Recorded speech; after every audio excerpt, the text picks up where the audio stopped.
notre rubrique en direct de la loi, nous vous aidons à mieux comprendre vos droits. Vous vous demandez s'il vaut le coup de contester un PV ou vous avez simplement besoin d'un avis juridique. Pour y répondre, nous avons pris rendez-vous avec une avocate spécialisée dans le code de la route.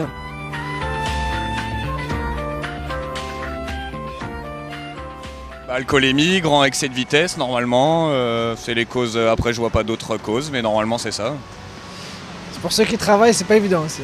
Après un excès de vitesse, certes assez important, mais je pensais vraiment être sorti de l'agglomération que je traversais, j'ai été arrêté et mon permis a été suspendu pour 5 mois. J'ai absolument besoin de mon permis. Ai-je des recours à tenter pour espérer récupérer plus vite le droit de conduire ? Jonathan, de Pithiviers.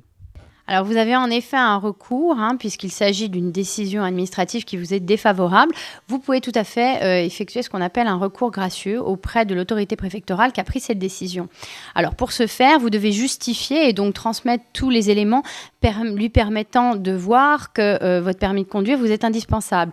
Et notamment éventuellement des attestations par exemple de votre employeur disant que à défaut d'être titulaire plein et entier de votre permis de conduire, vous allez être licencié. Voilà, ce type de justificatif, vous les joignez et vous sollicitez du préfet qu'il revienne sur cette suspension de 5 mois.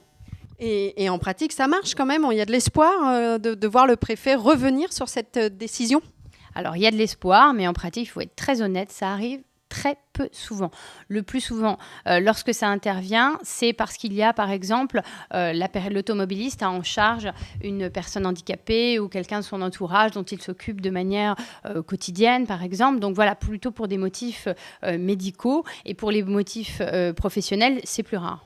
Bon, et à ce moment-là, en dehors de ce recours gracieux, est-ce qu'il y a éventuellement d'autres choses à tenter pour espérer quand même réduire un petit peu cette peine administrative ? Alors, on peut toujours, en suivant une certaine procédure, également saisir en fait le tribunal administratif.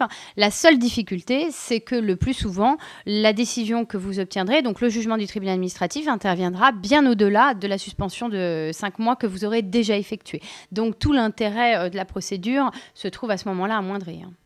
On ne peut que mettre en garde les conducteurs contre les mauvais conseils qui peuvent circuler sur Internet et même les déclarations malhonnêtes de certains avocats en pareilles circonstances. Méfiez-vous de ceux qui vous promettent la lune trop facilement. Le grand défaut de n'importe quelle procédure administrative, c'est sa lenteur. Or, normalement, sauf en cas d'accident mortel, les suspensions administratives ne dépassent pas les 6 mois. Et en pratique, elles oscillent le plus souvent entre 2 et 4 mois.